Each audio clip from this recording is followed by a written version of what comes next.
सुप्रभात बच्चों, हम कक्षा 9वीं में अर्थ की दृष्टि से वाक्य का भेद विषय का अध्ययन कर रहे हैं। अर्थ की दृष्टि से वाक्य भेद। इसकी परिभाषा हम इससे पहले जो वीडियो हमने बनाई है उसमें पढ़ चुके हैं, उसका अच्छे से अध्ययन कर चुके हैं। जब व्यक्ति अपने मन के विचारों को, अपने भावों को बोलकर या लिखकर सार्थक ध्वनि चिन्ह के माध्यम से लिखता है या बोलता है तो वह वाक्य होता है। उसके द्वारा, व्यक्ति के द्वारा बोले गए शब्द एक वाक्य के आधार पर जब वाक्य बोलता है तो उन्हीं में हमें यह पता चलता है कि व्यक्ति ने हमसे जो हमारे सामने जो वाक्य बोला है वह प्रश्नवाचक वाक्य है, इच्छावाचक वाक्य है, संदेहवाचक वाक्य है या संकेतवाचक वाक्य है। इससे पहले हम विधानवाचक वाक्य, जिसको सकारात्मक वाक्य भी बोलते हैं, उसका अध्ययन कर चुके हैं। नंबर 2 पर हमने नकारात्मक वाक्य या निषेधवाचक वाक्य का अध्ययन भी कर लिया है। नंबर 3 पर हमने प्रश्नवाचक वाक्य है, उसका अध्ययन भी कर लिया है। नंबर 4 पे हम पढ़ेंगे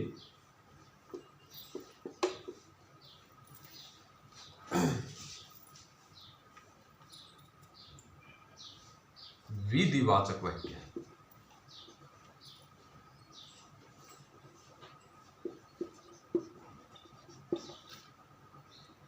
विधिवाचक वाक्य या इस वाक्य को हम आज्ञावाचक वाक्य भी कहते हैं।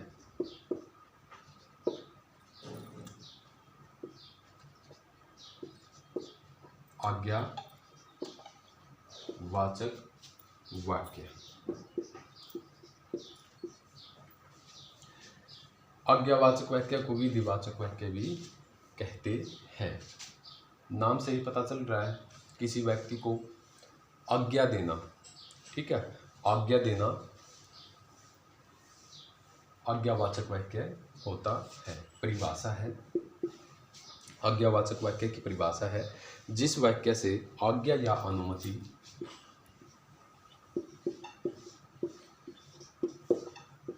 जिस वाक्य से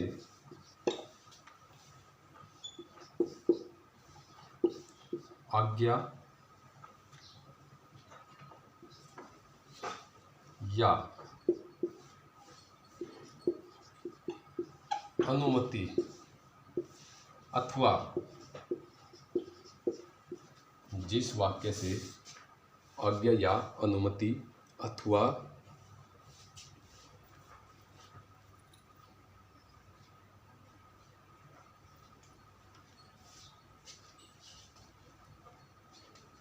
भाव का बोध हो उसे विधिवाचक वाक्य या आज्ञावाचक वाक्य कहते हैं।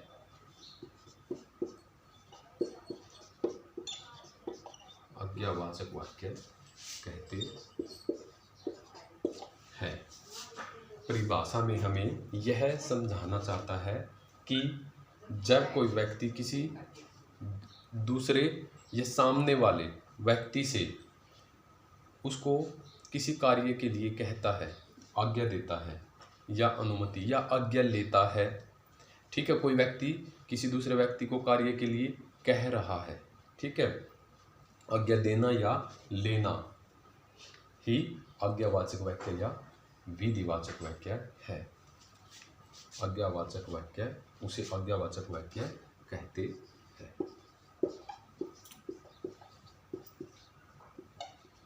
जैसे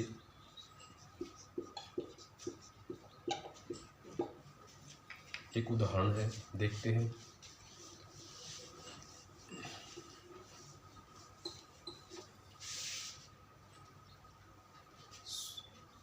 प्रभात प्रतिदिन विद्यालय जाया करो। प्रभात प्रतिदिन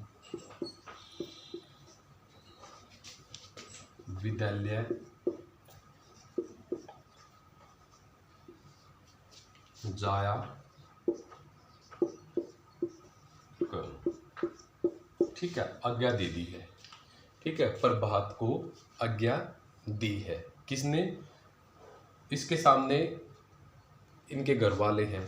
ठीक है, या इनका यही कह लो कि इस प्रभात के पिताजी ने प्रभात से कहा है कि प्रभात प्रतिदिन विद्यालय जाया करो, यानी कि आज्ञा देना। आज्ञा देना, इस वाक्य से हमें आज्ञा देने का भाव है, बोध है, वो प्रकट हो रहा है।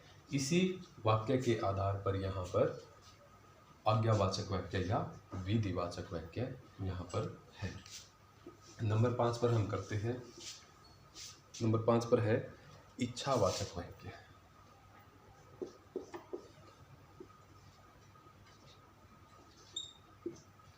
इच्छावाचक वाक्य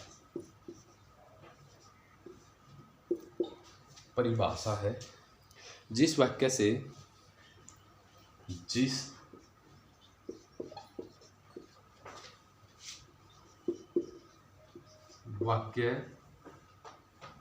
वाक्य में कर्ता यानी कि बोलने वाले की, ठीक है, कर्ता यानी कि बोलने वाले की, कर्ता की आकांक्षा,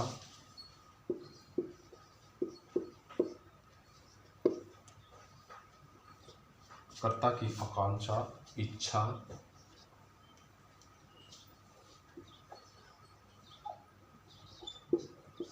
कर्ता की आकांक्षा, इच्छा या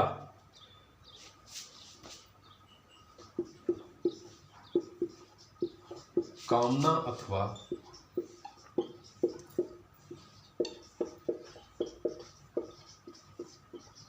आशीर्वाद का पता चले, उसे इच्छावाचक वाक्य कहते हैं। इच्छावाचक वाक्य कहते हैं। जैसे परिभाषा में हमसे यह कह रहा है कि इच्छा यानी कि किसी व्यक्ति के लिए, ठीक है, कामना करना, आशीर्वाद देना, उसके भलाई के लिए, उसकी भलाई के लिए अपने मन के विचारों को प्रकट करना ही इच्छावाचक वाक्य होता है। ठीक है, यानी कि दूसरे व्यक्ति के लिए ईश्वर से प्रार्थना करना, ठीक है, भलाई के लिए प्रार्थना करना, या किसी व्यक्ति की खुशी के लिए बोलना, यह भी हम कह सकते हैं। जैसे आपको 9 वर्ष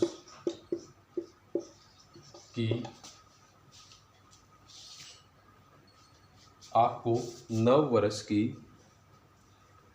बहुत बहुत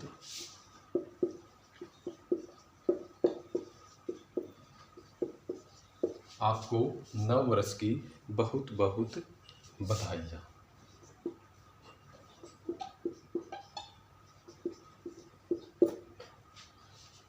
इसमें कर्ता ये कहता है कि नया साल है, ठीक है, एक व्यक्ति के लिए उसको ये कहता है कि बधाइयाँ हो, हर साल तुम्हें सुख ही सुख प्राप्त हो। ठीक है, कामना करना या आशीर्वाद देना, ठीक है, इच्छावाचक वाक्य में कामना, आकांक्षा, कामना, आशीर्वाद, ठीक है, आदि का पता चलता है, आदि का बोध होता है, वहाँ पर इच्छावाचक वाक्य होता है। जैसे ईश्वर करे आपकी यात्रा मंगलमय हो। ठीक है, ईश्वर करे आपकी यात्रा मंगलमय हो। नंबर 6 पर है, नंबर 6 पर हम पढ़ेंगे विषम्य आदि, विषम्य आदि वाक्य।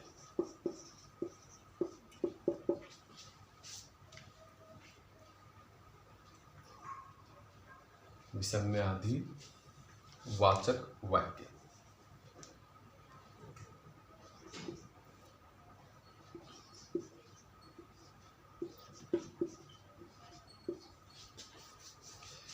सबसे पहले हम इसमें लिखेंगे, परिभाषा है।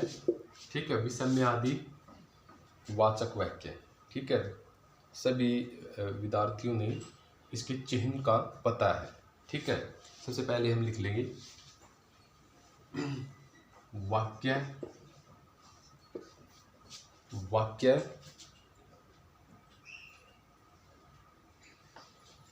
के अंत में, वाक्य के अंत में विषम्य आदि, विषम्य आदि चिन्ह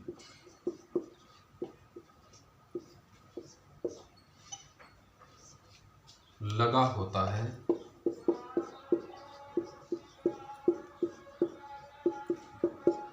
लगा होता है। फिर कहता है इस प्रकार के वाक्य, इस प्रकार के वाक्यों में विषम्य, ठीक है, घृणा, शोक, विषम्य, घृणा, शोक, भय, हर्ष, दुख,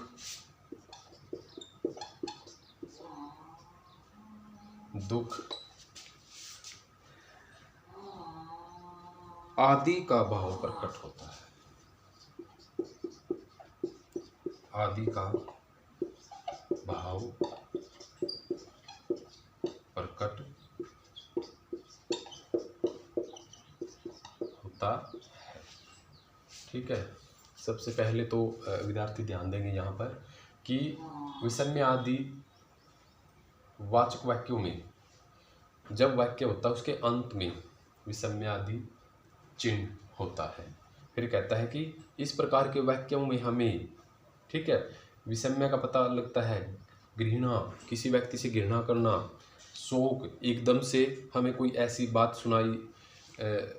सुनाई दे या कोई हमें ऐसी बात बताए कि एकदम हमें शोक लगे सुनकर, आश्चर्य हो, भय यानी कि एक डर सा लगे, हर्ष, खुशी भी हो, दुख आदि का भाव प्रकट होता है। फिर कहता है कि इनकी पहचान, ठीक है, विषम्य आदि वाचक वाक्य है जो, इनकी पहचान कैसे होती है, इसी में लिखेंगे परिभाषा में।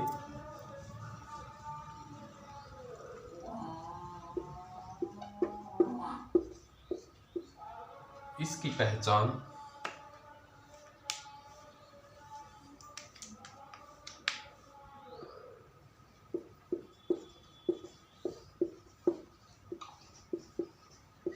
इसकी पहचान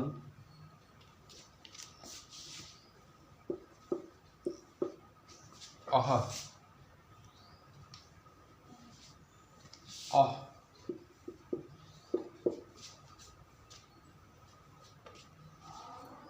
अफसोस,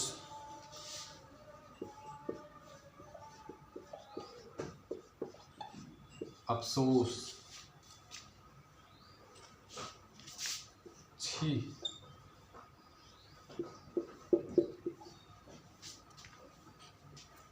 अरे, शाबाश आदि शब्दों से होती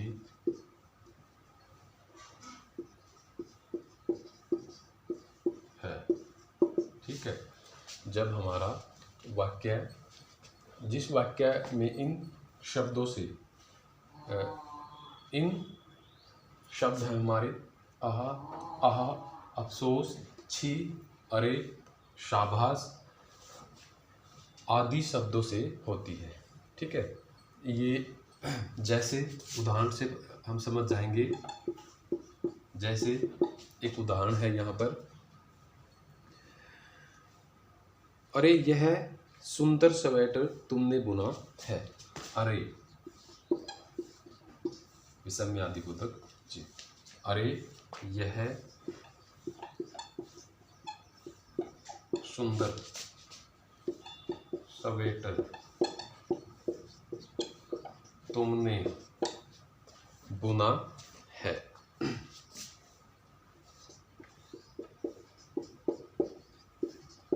ठीक है, पहचान जो शब्द मैंने लिखवाए हैं कि इनसे पहचान होती है, उनमें अरे आ गया है। ठीक है, और विषम आदि चिन्ह भी है। ठीक है, एक उदाहरण और देखते हैं।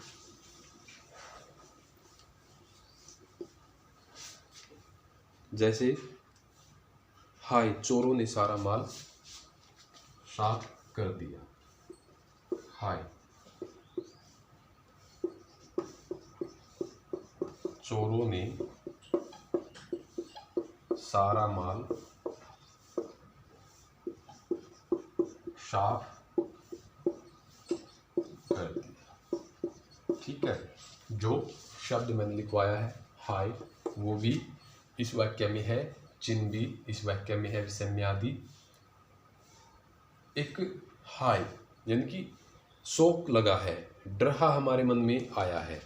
ठीक है, एकदम देखकर कि हमारा जो सामान था, ठीक है, वो गायब है। एकदम से जब हमें पता लगता है तो शोक लगता है, हाय। ठीक है, दुख भी होता है, उसका बोध इस वाक्य में हो रहा है। तो यहाँ पर विषम आदि बोधक यह वाक्य है। नंबर 7 पर हम पढ़ते हैं।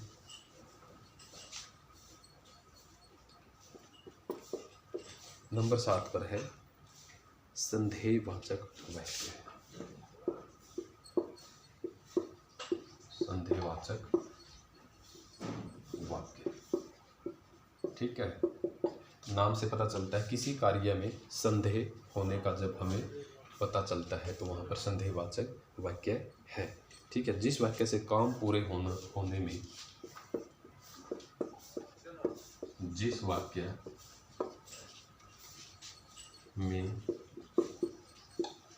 हमें काम पूरा,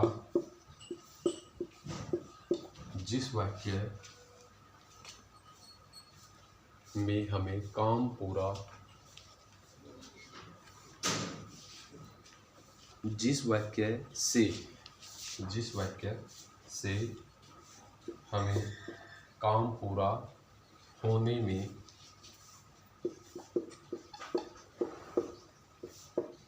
संदेह हो, उसे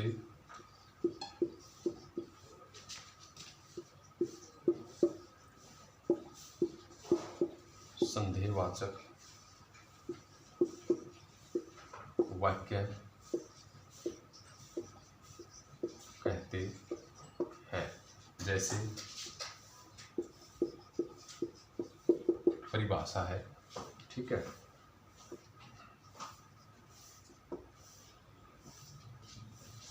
यानी कि हमें कोई कार्य है, ठीक है, कोई भी बात है, उसमें संदेह हो कि पता नहीं वह काम होगा भी या नहीं होगा, तो वहाँ पर संदेहवाचक वाक्य होता है। जैसे कि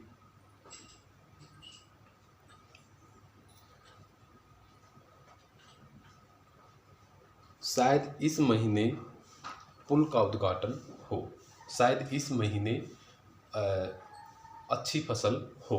ठीक है, संदेह होना, ठीक है, संदेह होना एक उदाहरण है।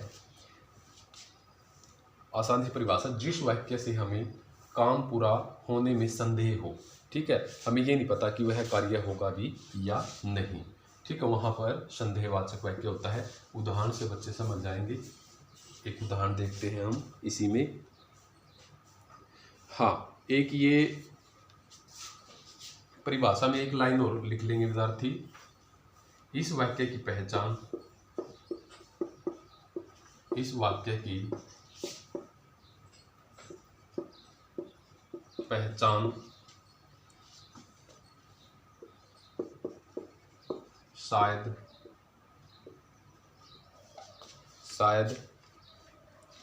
संभवत है।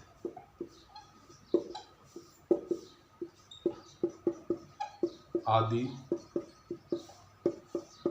शब्दों से होती है, ठीक है। जैसे उदाहरण है,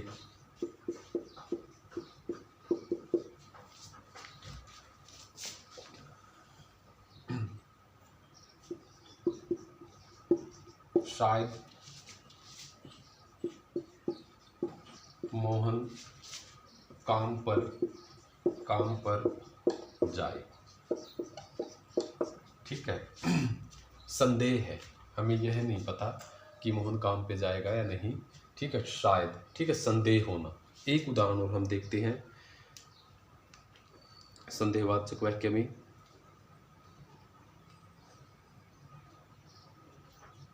सुमन ने स्वेटर पूरा बुन लिया होगा। हाँ, इसमें होगा, चूंकि, ठीक है, हो गया, होगा आदि शब्द, ठीक है, ये अंत में आते हैं। कौन कौन से? हो गया, होगा, चूंकि, ठीक है, ये इस तरह के शब्द वाक्य के अंत में आते हैं। इन शब्दों से भी हमें संदेहवाचक वाक्य की पहचान होती है, ठीक। कौन कौन से है? चुका, होगा, चुकी, होगी, ठीक है, चुका, होगा। इस प्रकार के वाक्य यहाँ पे लिख लेते हैं हम। इस प्रकार के वाक्य, इस प्रकार के वाक्य के अंत में चुका, होगा,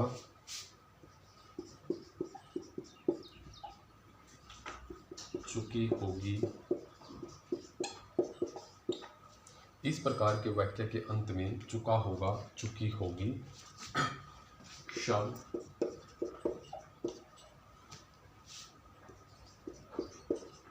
होते हैं, ठीक है।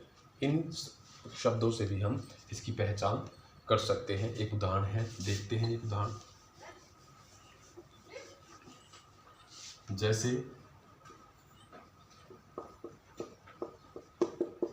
उदाहरण है एक, सुमन ने स्वेटर पूरा बुन लिया होगा। सुमन ने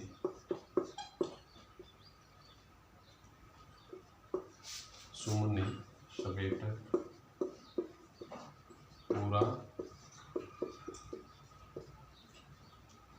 बुन लिया होगा, ठीक है। अब अंत में है हमारा एक बचता है वाक्य भेद, वो है संकेतवाचक वाक्य। संकेतवाचक वाक्य नंबर 8 पे है ये।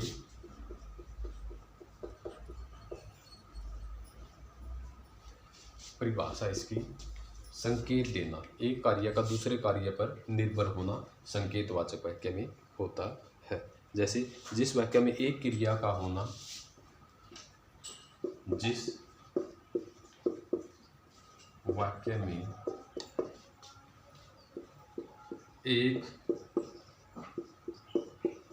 क्रिया का होना दूसरी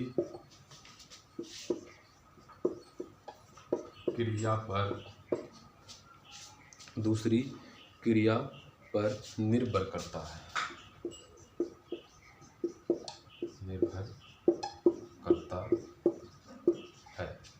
क्रिया की कहता है निर्भर करता है, या जिस वाक्य में कार्य किसी ये कहता है या अथवा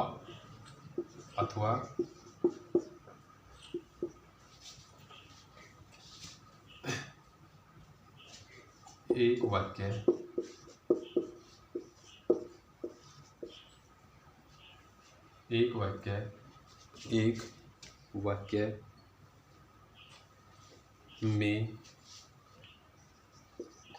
वाक्य में कार्य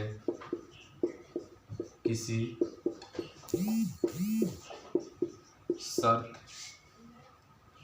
शर्त के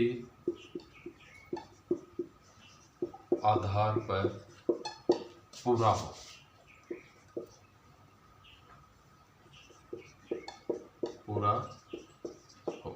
ठीक है, ये कहता है कि जिस वाक्य में एक क्रिया का होना दूसरी क्रिया पर निर्भर करता है अथवा एक वाक्य में कार्य किसी शर्त के आधार पर पूरा होता है, वहाँ पर संकेतवाचक वाक्य होता है।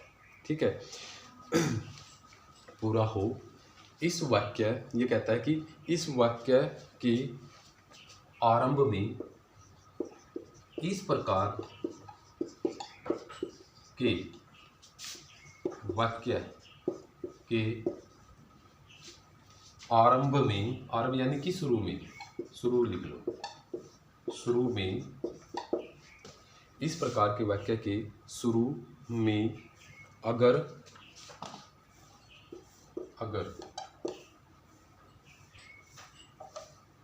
यदि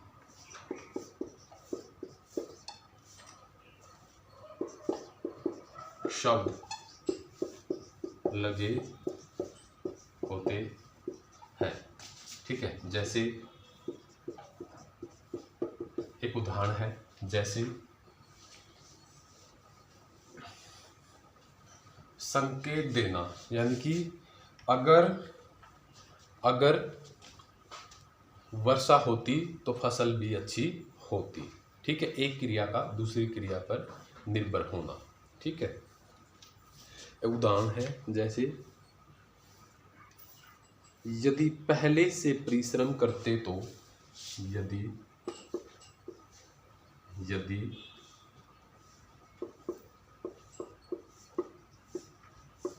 पहले से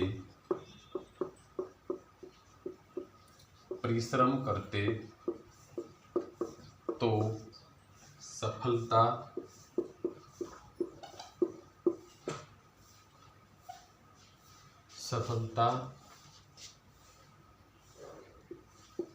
आपको मिलती।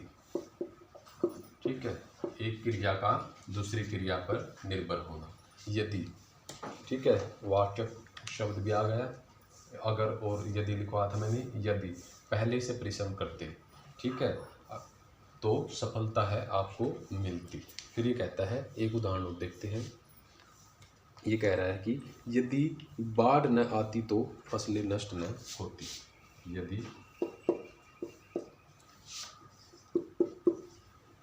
बाढ़ नहीं आती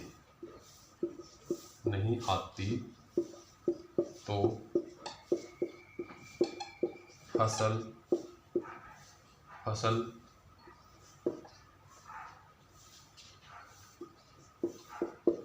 नष्ट नहीं होती। ठीक है, एक क्रिया का दूसरी क्रिया पर निर्भर होना। ये तो थे हमारे अर्थ की दृष्टि से वाक्य के 8 प्रकार। ठीक है, 8 भेद, इनका हमने अध्ययन किया। सभी विद्यार्थियों को अच्छे से समझ में आए हैं। अगर किसी भी वाक्य में आपके पास वाक्य है कोई, वो समझ में नहीं आया कि कौन सा प्रकार है, 8 के 8 प्रकार में से किसी एक प्रकार की भी आपको परिभाषा आपको नहीं समझ में आई तो आप मुझसे निसंकोच पूछ सकते हैं। ठीक है, अब हम वाक्य रूपांतरण करेंगे 8 के 8 एक ही वाक्य से। ठीक है, तो जैसे एक वाक्य लेते हैं हम, विधानवाचक वाक्य लेते हैं। विधानवाचक वाक्य को सकारात्मक वाक्य भी कहते हैं। ठीक है, वाक्य में यहाँ पर लिखता रहूँगा, एक ही वाक्य से उसके 8 के 8 प्रकार बना देंगे हम। ठीक है, जैसे सुमन बहुत अच्छा पत्र लिखती है। सुमन बहुत अच्छा पत्र लिखती है। ठीक है, इसमें स्थिति का पता चल रहा है। ठीक है, स्थिति का पता चल रहा है कि स्थिति कैसी है। सुमन क्या कर रही है, पत्र लिख रही है। ठीक है, स्थिति कैसी है, अच्छी है। ठीक है, इस वाक्य में सही बात का पता चलता है, चाहे इसमें हाँ जो बात होती है, ठीक है, चाहे वो झूठ हो या सच, ज्यों की त्यों अपना ली जाती है। ठीक है, स्थिति का भी पता चलता है। सुमन है बहुत अच्छा पत्र है लिखती है, कौन सा है ये प्रकार, यह विधानवाचक वाक्य है। विधानवाचक वाक्य, इसी को ही सकारात्मक वाक्य भी कहते हैं। सकारात्मक वाक्य हम बोलते हैं। इसी से हम निषेधवाचक वाक्य या नकारात्मक वाक्य बनाएंगे। ठीक है, तो यहाँ पे लिख देंगे, सुमन बहुत अच्छा पत्र नहीं लिखती है। सुमन बहुत अच्छा पत्र नहीं लिखती है। नहीं, ठीक है, इस नकारात्मक वाक्य निषेधवाचक वाक्य में हमें न होने, किसी कार्य के न होने का पता चलता है, न का बोध होता है। ठीक है, जैसे नहीं आ गया इसमें। ठीक है, तो कार्य नहीं हुआ। ठीक है, सुमन बहुत अच्छा पत्र नहीं लिखती है, तो यहाँ पर कौन सा वाक्य है, यहाँ पर नकारात्मक वाक्य है। कौन सा है, नकारात्मक वाक्य या निषेधवाचक वाक्य। नकारात्मक वाक्य, ठीक है, या निषेधवाचक वाक्य भी हम इसको बोलते हैं। अब हम इसी वाक्य को प्रश्नवाचक वाक्य में बदलेंगे। क्या सुमन बहुत अच्छा पत्र लिखती है? क्या सुमन बहुत अच्छा पत्र लिखती है?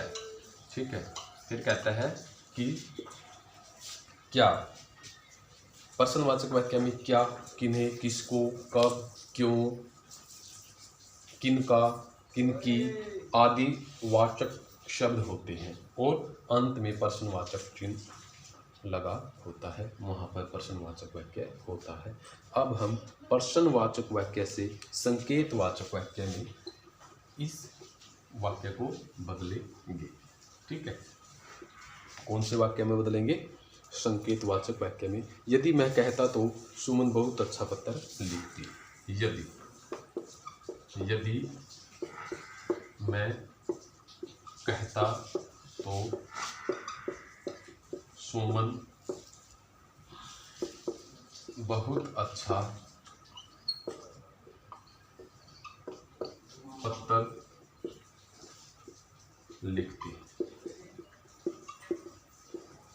ठीक है, यदि मैं कहता तो सुमन बहुत अच्छा पत्र लिखती। ठीक है, संकेतवाचक।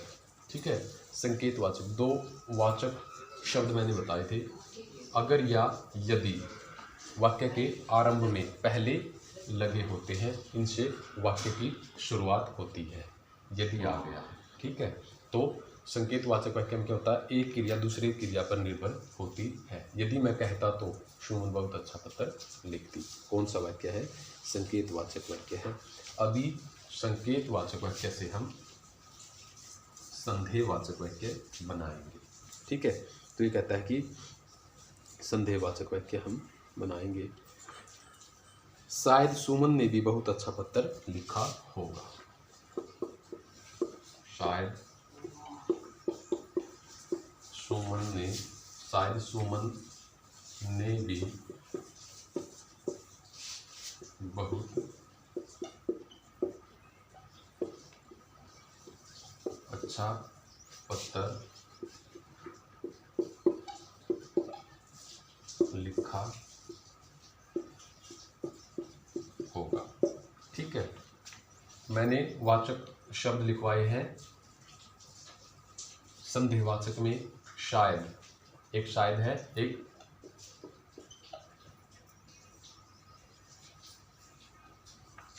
एक है संदेह। ठीक है, तो इनमें से शायद आ गया। शायद सुमन ने भी बहुत अच्छा पत्र लिखा होगा। ठीक है, एक संदेह होना मन में। ठीक है, हमें यह नहीं पता कि वह कार्य पूरा हुआ भी होगा या नहीं होगा। ठीक है, मन में संदेह बनना। ठीक है, तो अब संदेहवाचक वाक्य से इच्छावाचक वाक्य बनाएंगे। मेरी इच्छा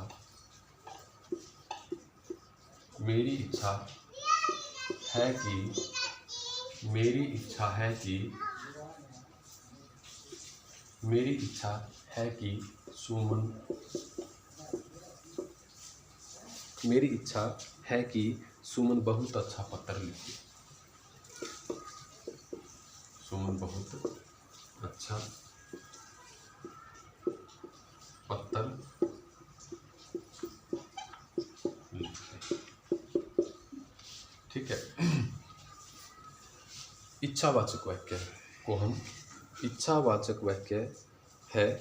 ठीक है, इसमें क्या होता है, कर्ता की आकांक्षा, इच्छा, ठीक है, मनोकामना का पता चलता है। ठीक है, इसमें आशीर्वाद का भाव भी हमें प्रकट होता है। ठीक है, तो इच्छा का पता चल रहा है हमें इच्छावाचक वाक्य में कि मेरी इच्छा है, ठीक है, कि सुमन बहुत अच्छा पत्र लिखे। अब हम इच्छावाचक वाक्य से आज्ञावाचक वाक्य बनाएंगे। इच्छावाचक वाक्य से ही हम आज्ञावाचक वाक्य बनाएंगे। सुमन बहुत अच्छा पत्र लिखो। सुमन बहुत अच्छा पत्र लिखो।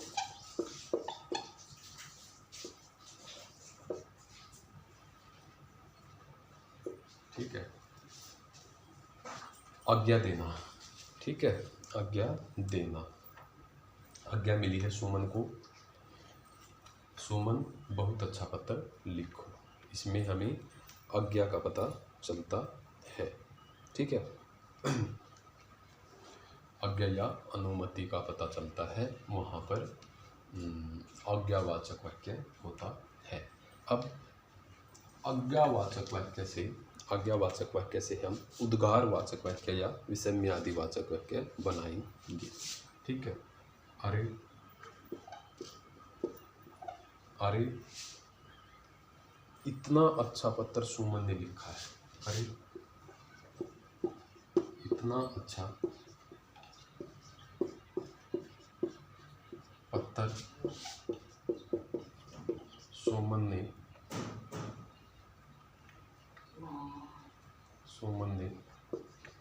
लिखा है। ठीक है, मैंने इसको इच्छावाचक विषम्यादिवाचक वाक्य को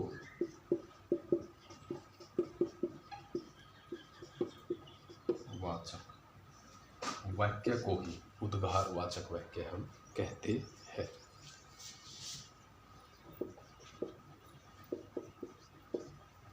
उद्गारवाचक वाक्य बोलते हैं।